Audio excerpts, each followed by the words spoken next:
Sveiki, nudžiuginsiu mūsų 5. koloną, niekur vėl nedingau, tiesiog dirbom, intensyviai dirbom. Ukrainoje, Čekijoje pristatėm savo produktą, Ukrainoje testavom, tai praktiškai per tą laikotarpį paskutinės laidos 2 kart, kai juokauju, iš batų buvau išlipęs. Nakvynė automobilė, ilgi pervažiavimai ir taip toliau. Rezultatas pasiektas, kaip matot video, superinis, ką galima pasiekti su dronu tokiu. Tikslas buvo padaryti mažą droną, bet efektyvų ir pasiekti efektą. Tai to kryptimi ir dirbame. Dar kartą noriu padėkoti savo rėmėjams, aišku, specialiai Algirdui, žino kam, ir jo komandai iš Jūrų muziejaus. Tai pasakiau tai, ką norėjau pasakyti. Dabar turime šiandien 22 sausio dieną, 1064 karo diena. Ir kas įvyko? Įvyko pasikeitimas Amerikoje, prezidentas Trumpas atėjo su naujais įsakymais ir, kaip matom, parodė, kad jau Putinui nenusileis, kas buvo kalbama kitaip. Žiūrėsim, kuo visą tai baigsis. Kalbant apie frontą, tai tikrai paskutinės pusantros savaitės buvo įtemptos fronte. Gal sunku buvo pasakyti, kas dedas, bet buvo aišku, kad gauta komanda iš Rusijos valdžios daliniams eiti iš paskutiniųjų, naudojant brutalią jėgą ir tai vežtis į priekį. Ypač tai buvo pastebima Kursko srityje. Kurskas buvo atakuojamas visom kryptim, išskyrus mažą ruožiuką nuo Sudžos į Soldatskąją gyvenvietę. Tai vat situacija tikrai sudėtingai įtempta buvo, bet dabar paskutinės 2 dienas, kaip nekeista, po rinkimų, galiu pasakyti, poilsis, jeigu taip žiūrint iš tos pusės. Tai tokia vat situacija fronte, toliau Kupianskas vis dar nesugeba prie kelio prieiti, atkirsti, aišku, juda po biškį, bet rezultato kol kas negali jokio parodyti, kad būtų tai efektyvus. Kupiansko kryptis pajudėjo, bet irgi ten daug klausimų dar yra. Manau, kad ukrainiečiai sugebės išlaikyti pozicijas.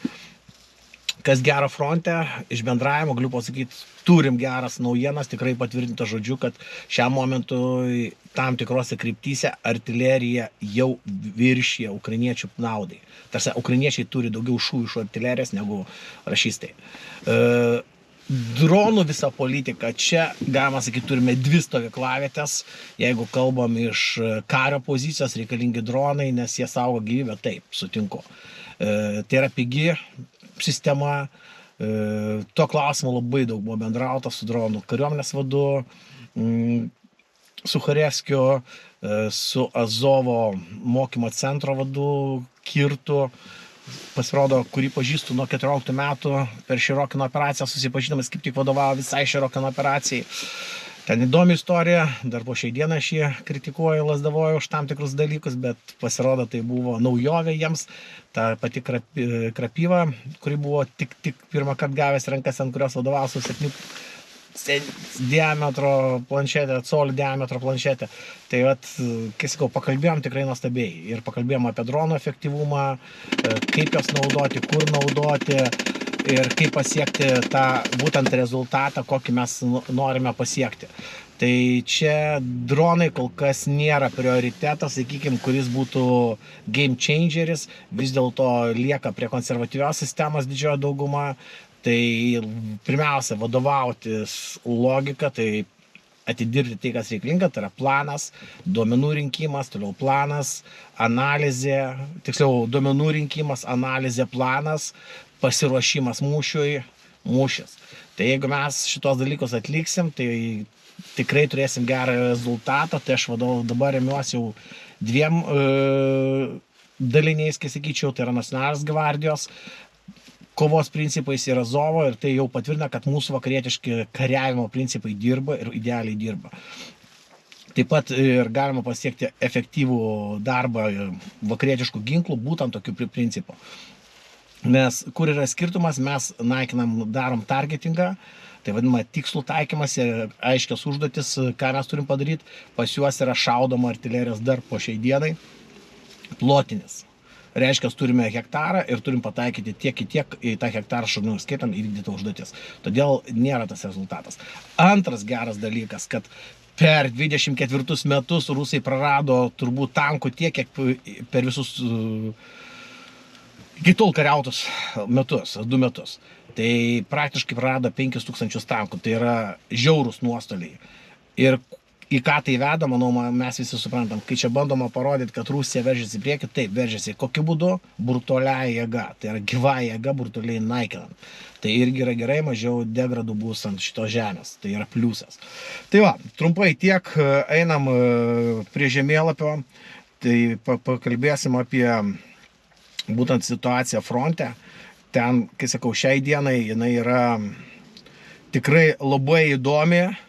Ir kas keisčiausiai pasijuto iš karto, kaip viskas pasikeitė. Tai yra, turiu omeny, kad pasikeitė viskas fronte tokiu būdu, kad nesupranti, kas dedasi, mūšiai realiai sustojo, kai aš sakau. Tai va, pradėkime nuo Kursko srities. Aišku, pagrindiniai mūšiai išlieka tos pačios kryptis, jeigu mes turime būtent palei sieną Ukrainos šitoj kryptyje. Atakos vyksta, stiprios atakos vyko čionai, aišku, vakar irgi vyko, niekas nesako, buvo aktyviai atakuojama Pogrebki kryptis, taip pat, galima sakyti, kairysis ukrainiečių flangas, per kurį darė kontrpuolimą Soldatskoje kryptyje ir vėl pasienis. Čia vyko intensyvūs mūšiai. Maknovkoje vakar vyko mūšiai, juos puikiai atrėmė ukrainiečiai, netgi video kažkur yra kaip sunaikimo technika. Taip pat stiprus nuostoliai yra būtent Sverdlivko kryptyje šičia. Taip pat video kažkur buvau radęs, patvirtinti taikiniai, puikiai sunaikinta technika. Visa kita per 1,5 savaitės galima pasižiūrėti, kokie pakeitimai vyko iš tikro. Nedideli teritoriniai praradimai, jeigu aš neklystu, paskutinį kartą, kada dariau apžvalgą, tai va šita pilkoji zona buvo mėlyna, tai šiai dienai mes turim pilką zoną. Viskas. Per metus rusai atkovojo 0,66% visos Ukrainos teritorijos, bet įvertinus, ką valdo Suža, tai lieka minusuojant tą 0,4%. O nuostoliai tai yra žvėriški, brutalūs nuostoliai. Tai kas laimė? Sunku dar pasakyti. Atkovotos teritorijos, tai nėra, užimtos teritorijos, tai nėra pergalės skambesys. Tai yra tik tai parodymą, kad mes užėmėm. Daugiau nieko. Jas reikia sukontroliuoti, atstatyti ekonomiką ir visą kitą. Nemanau, kad rusai sugebės ilgai išlaikyti tokį tempą puolimo, nes tikrai jų pajėgos yra nusilpę ir tai, kai matom, rodo rezultatai. Toliau mes kalbam apie būtent Charkovo kryptis, Vovčianskas, sakykim.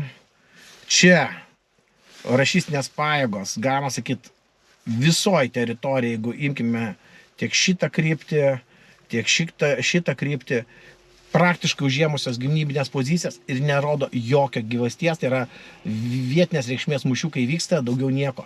Aišku, ukrainiečiai galėtų čia galbūt kažką daryti, aktyvuotis, bet kol kas yra sudėtinga. Tikrai yra sudėtinga, pas ukrainiečius didelė problema yra taktinis lygmuo.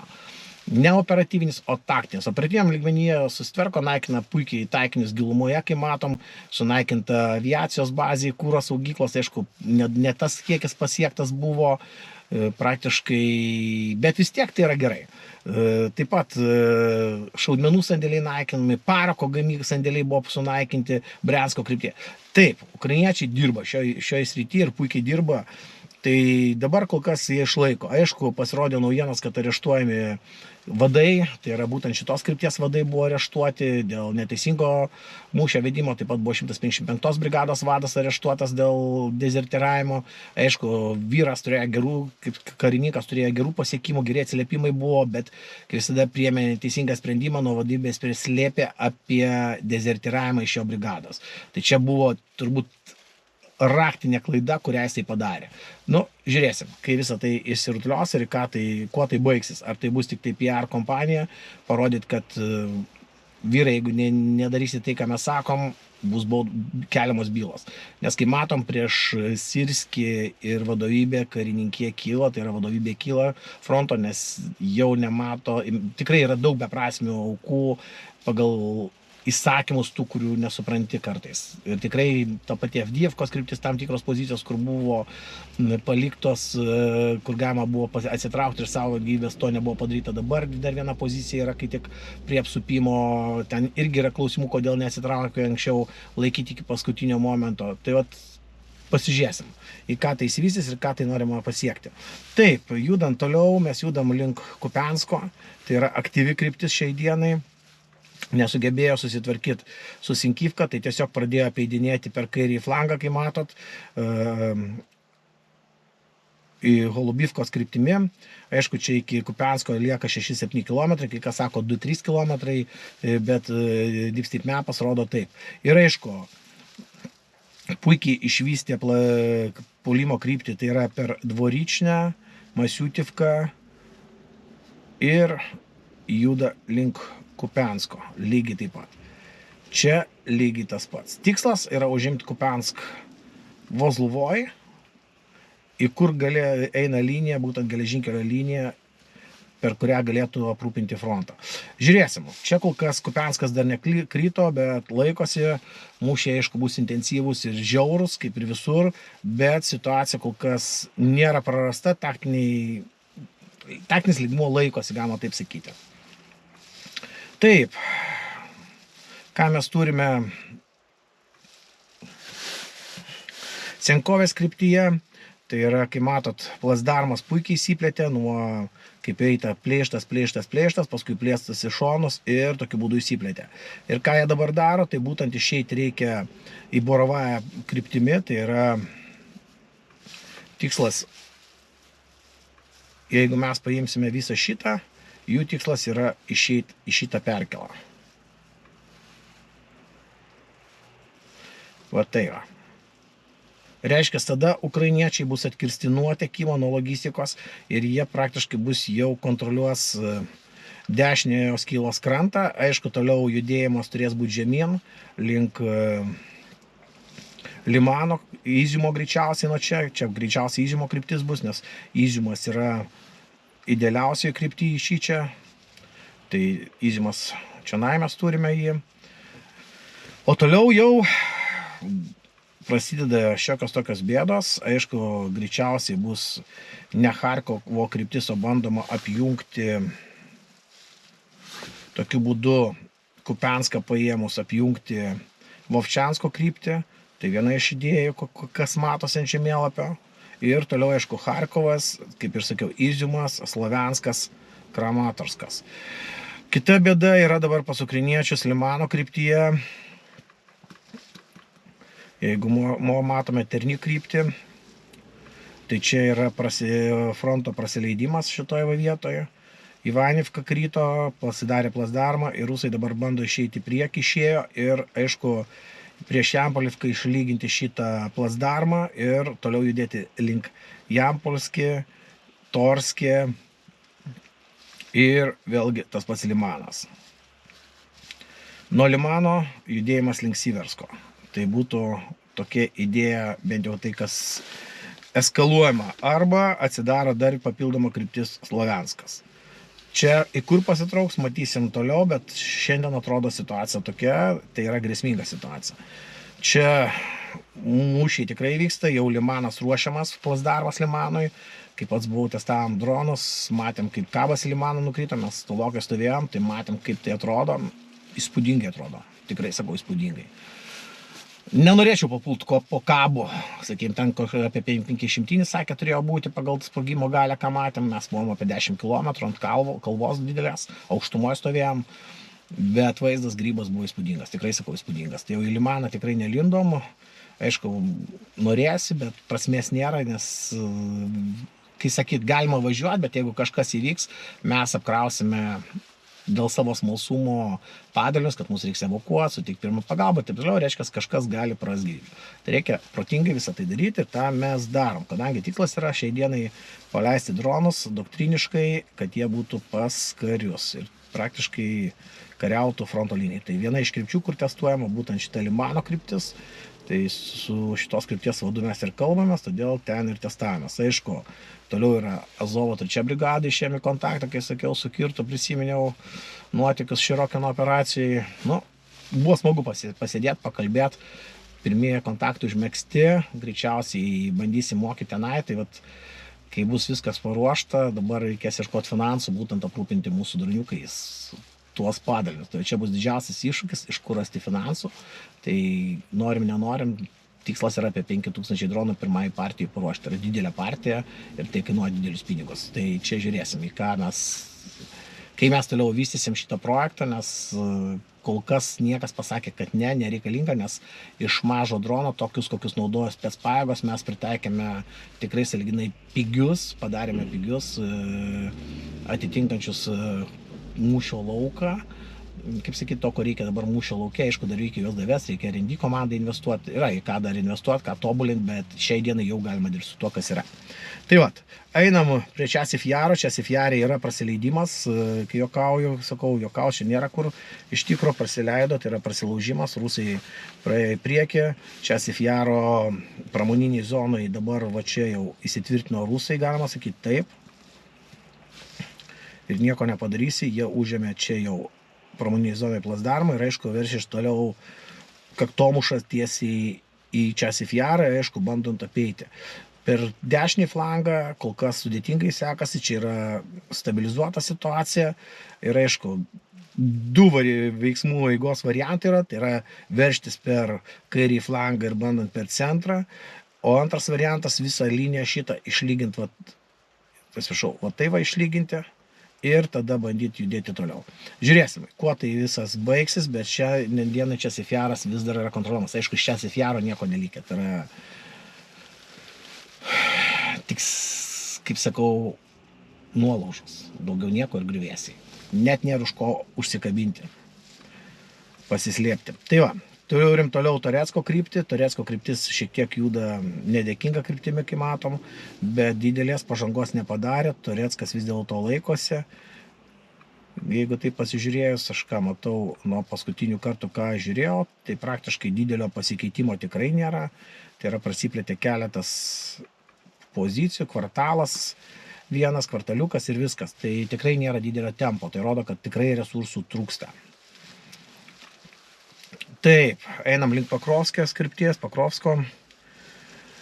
Čia, kaip ir minėjau, bandoma judėti per Baranivką į Tarasivką, toliau Novopoltavką greičiausiai ir perkasti kelią. Tai reiškia, pirmiausia išlyginti va šitą plasdarmiuką, išplėsti, nes jis yra siauras.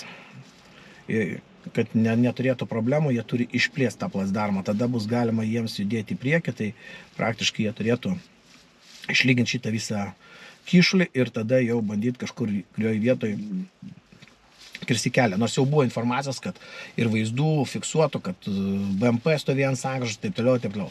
Nėra patvirtinta, kad ten įsitvirtino. Bet šiam momentui Deep State Mapas rodo tokią situaciją.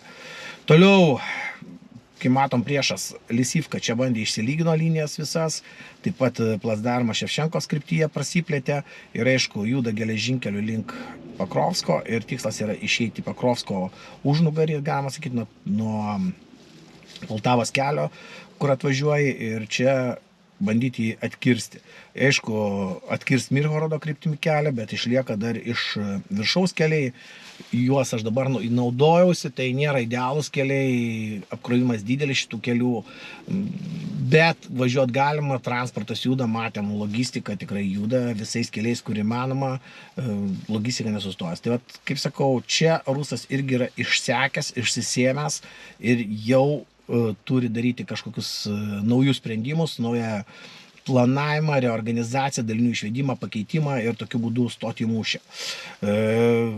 Žiūrėsim, sakau, į ką tai įsivystys, dabar laukiam pirmųjų kontaktų iš Jungtinių Amerikos valstijų su Rusija, ką jie nuspręs, kokie pirmi signalai bus, dabar nėra aiškus, nes yra daug dviprasmybės, kaip aš sakiau, kad tikrai Trumpas parodė savo kiaušus, tą ir bando padaryti, kaip pasakė, po inauguracijos savo kabinete, visi tai matėt, girdėjote, tai čia nėra ką kartotis, tai yra parodimas kiaušų, kai aš sakau.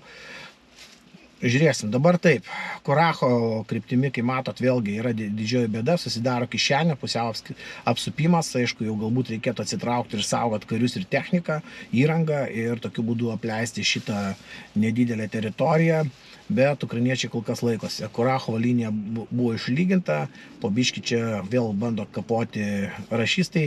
Ir reiškia, jiems yra tikrai sudėtinga, neturi didelių pajėgumų, nes flangų nesugeba uždaryti. Reiškia, ukrainiečių flangai šiam momentu tikrai čia yra gerai saugomi. Toliau mes turime Velyką Novosilivką, va čia mes turime įdomią situaciją. Kai matot, kaip keitėsi situacija, tai yra praktiškai apsupime ukrainiečiai, keliai buvo atkirsti logistiniai, po biškį čia atsitraukė su mūšiais, su dideliais nuostoliais, galima sakyti, ukrainiečiai, bet kol kas nėra apsupti, bet aišku, čia yra laiko klausimas, kada bus Velyka Novosilivka palikta, bet iš tikro čia laikosi ukrainiečiai labai gerai, daro didelius nuostolius ir Velykos Novosilivkos užimimas bus labai sudėtingas. Čia prieš 2 dienas operacija buvo labai įdomiai padaryta, imitavo pėstininkų judėjimą nuo Novy Komar, toliau paleido 2 BMP tipo mašinas ir pagrindinis smūgis atėjo iš Šachtarske. 13 transportos priemonių judėjo link čia.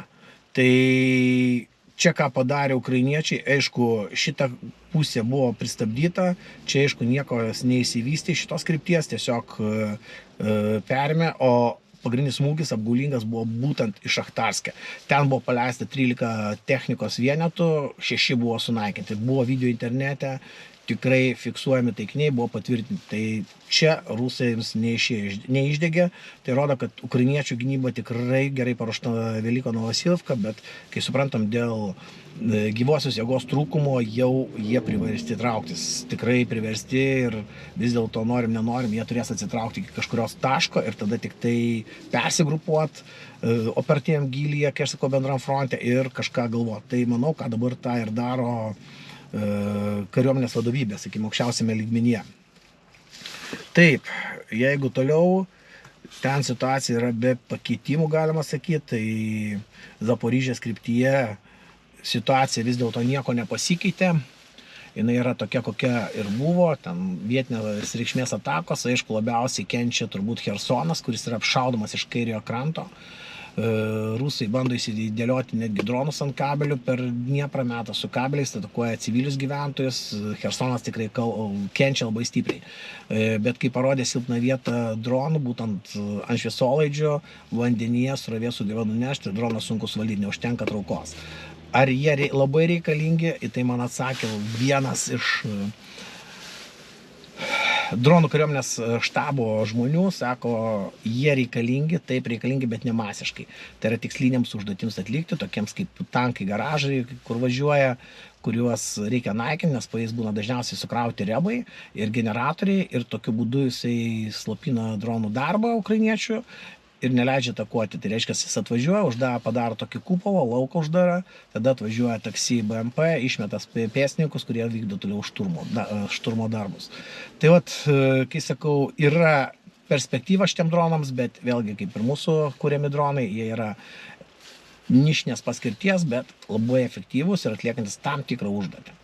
Tai va, dar kartą dėkui, kad stebit kanalą, rašot komentarus, aišku, sakė čia kažkas iš komentatorių, nepamiršti rašyti daugiau negu 4 žodžius, ačiū, dėkui ir visa kita, dar 2 žodžius galima ir pasiūsti tolin, kaip sakau, neįsižeisim, juokauju, aišku, nes matau, va, tai iš karto į tokius žodžius susikabina ir pradeda komentuoti, ačiū jums, jūsų dėka kanalas irgi stumiamas į priekį, prenumeruot kanalą, dalintis, jeigu yra galimybė paremti kanalą, tai tikrai pagelbė jūsų pinigėlį, aš neslėpiu to dalyko, nes dalis jūsų pinigų nueina į tas keliones, aš niekad neneigiau, kad kažką kitą darau, keliones tam, kad fronte pažiūrėti, kas vyksta, nuvežti daiktus, kuriuos mes patys konstruojame iš savų lėšų, tikrai tokių sumų nesurinksim po 40-50 tūkstančių, nes tiek dronai kainuoja, ne vienas dronas, kad pasiekti efektą nereikia 10 dronų, turi vežti didelį komplektą, kad pažiūrėti rezultatą. Tai šiam momentui tikslas yra ištestuoti 80 dronų, ką mes turime, paruošti mokymo programą, pradėti dirbti su mokymo centrais, o tada ieškoti finansų didelėm partijom, tiekti frontą. Tai va, dar kartą dėkui ir iki sekančio.